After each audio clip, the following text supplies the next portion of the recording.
Bienvenue à bord de l'Odyssée intérieure, le podcast où je vous accompagne dans un voyage profond vers la connaissance de soi, la gestion des émotions et la confiance en soi. Je m'appelle Erika et je suis coach certifiée Master Coach PNL et praticienne clean. Dans cet espace d'exploration, nous créons une petite bulle de douceur où nous plongerons ensemble au cœur de nos émotions, de nos peurs et de nos croyances. Alors, installez-vous confortablement et c'est parti. Bonjour à tous, aujourd'hui nous plongeons au cœur d'un sujet qui suscite beaucoup d'intérêt et parfois de débats, le coaching. Peut-être qu'en entendant ce mot vous levez les yeux au ciel, peut-être qu'au contraire vous êtes convaincu de ses bienfaits. Certains d'entre vous s'interrogent sur sa véritable utilité, tandis que d'autres l'ont déjà adopté. Alors qu'est-ce que le coaching a vraiment à offrir ? Donc déjà, on va parler de à qui s'adresse le coaching, quand il fait appel. Alors peut-être que vous vous êtes déjà senti coincé, comme si quelque chose vous retenait, sans pouvoir pour autant mettre le doigt dessus. Ou peut-être que vous avez déjà eu l'impression que malgré votre potentiel, quelque chose vous retenait. Quelque chose vous empêchait d'avancer comme vous le souhaitiez. Le coaching, c'est comme un coup de projecteur sur ces zones d'ombre, une façon de mieux comprendre ce qui se passe en vous et de pouvoir aller de l'avant. Alors on va illustrer un peu plus en prenant deux scénarios concrets. Le premier, par exemple, celui d'un entrepreneur. En général, quand on crée son entreprise, on est passionné, on est dévoué, on compte pas le nombre d'heures qu'on y passe. Et voilà, dans cet exemple, au bout d'un moment, on se retrouve submergé par le poids des responsabilités, par les choses à faire, on se sent débordé, on se sent incapable de déléguer efficacement et on peine à trouver souvent un équilibre entre sa vie perso et sa vie pro. Alors certes, on sait qu'on doit changer quelque chose, mais quoi ? Donc dans ce cas-là, le coaching peut aider. Le second exemple, c'est celui d'une mère de 2 enfants. Alors cette maman a mis en pause sa carrière pour élever sa famille et maintenant elle est prête à reprendre le chemin du travail. Mais voilà, elle doute de ses compétences, elle craint d'avoir été dépassée pendant son absence. Bref, elle se demande si elle sera à la hauteur des nouveaux challenges qui l'attendent. Alors déjà, on va parler des mythes autour du coaching.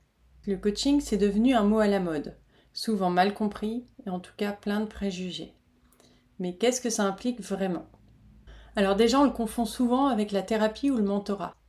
Or, là où la thérapie se concentre sur les événements passés, le coaching est résolument tourné vers l'avenir. Et un coach, c'est pas quelqu'un qui vous donne une liste de choses à faire. Un coach, c'est quelqu'un qui vous guide pour découvrir vos propres réponses.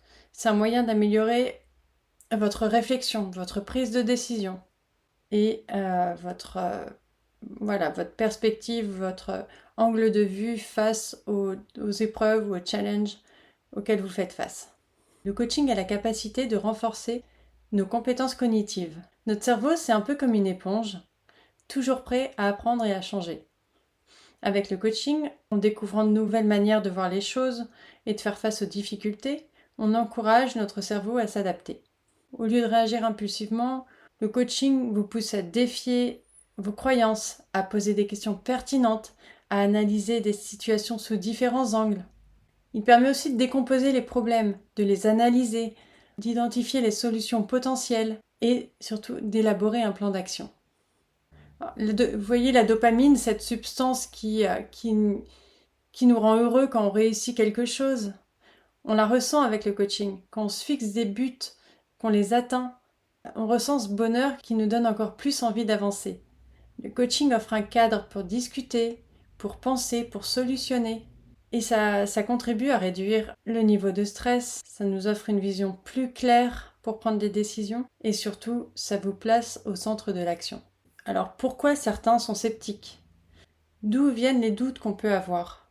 Les origines sont variées. Ça peut être les mauvaises expériences passées, la méconnaissance du sujet, la peur de l'inconnu, ou simplement parce qu'on a entendu des idées fausses ou des idées reçues.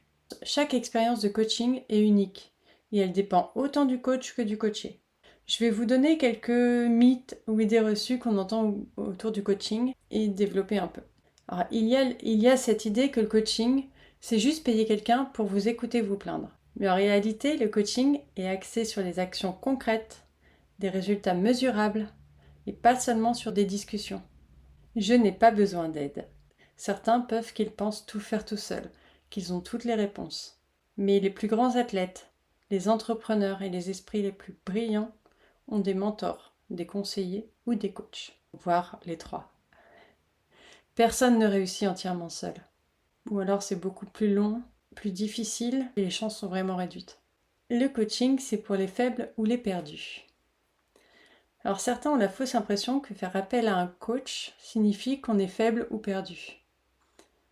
Au contraire, c'est une marque de proactivité, une marque de reconnaissance de ses propres limites, une marque de conscience en fait, de conscience de soi et de ses limites.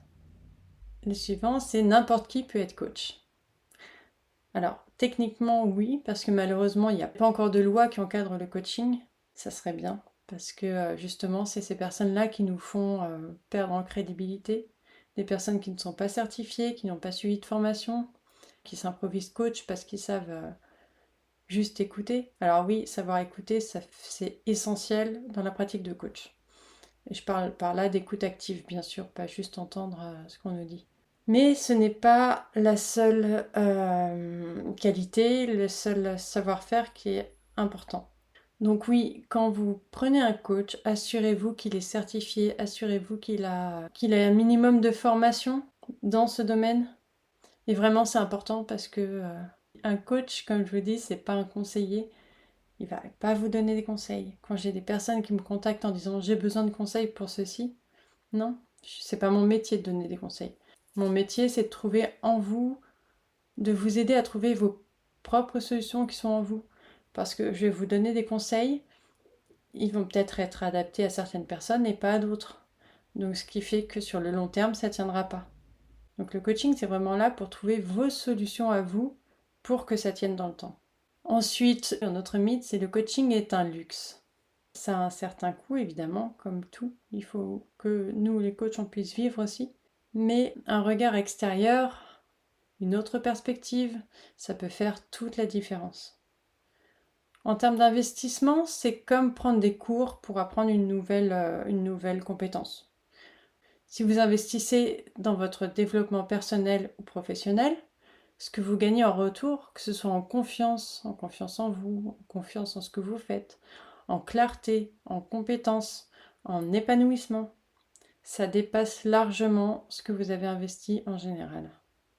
Si vous pensez à l'impact que le coaching pourrait avoir sur votre vie, par exemple, obtenir une promotion, lancer votre entreprise, ou juste simplement améliorer votre qualité de vie et votre bien-être, le retour sur investissement est incalculable. Alors comment savoir si le coaching est fait pour moi ?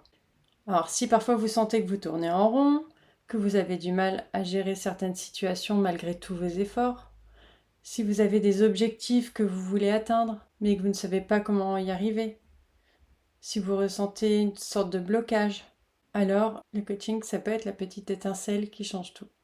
Au-delà d'obtenir des résultats concrets, en fait, c'est vraiment une opportunité de renforcer votre confiance en vous, de mieux comprendre comment vous fonctionnez face à certaines situations, face à certaines personnes. Alors, je vous propose quelques petites questions pertinentes à vous poser. Êtes-vous satisfait de où vous en êtes dans votre vie ? Ressentez-vous un décalage entre vos envies, vos rêves et votre vie actuelle ? Avez-vous des objectifs clairs pour le futur ? Avez-vous tendance à procrastiner ou à ne pas suivre vos plans ? Est-ce que vous avez l'impression de tourner en rond sans trouver de solution ? Je trouve que la beauté du coaching, c'est vraiment dans le partenariat entre le coach et le coaché, le client. Parce que c'est une collaboration. Et cette collaboration, elle a pour but d'extraire le meilleur de vous-même. En conclusion, opter pour un coaching est une décision personnelle, tout comme vous pouvez choisir une nouvelle voie. Si vous pensez que c'est pour vous, alors n'hésitez pas. Si ce n'est pas le cas, c'est aussi très bien. Chacun a son propre chemin à suivre. Voilà, j'espère que cet épisode vous a plu, que vous l'avez trouvé intéressant. Et si vous avez des questions, des remarques ou quoi que ce soit, n'hésitez pas à me laisser un commentaire et j'y répondrai avec plaisir. Je vous souhaite une bonne fin de semaine. un bon week-end et je vous embrasse.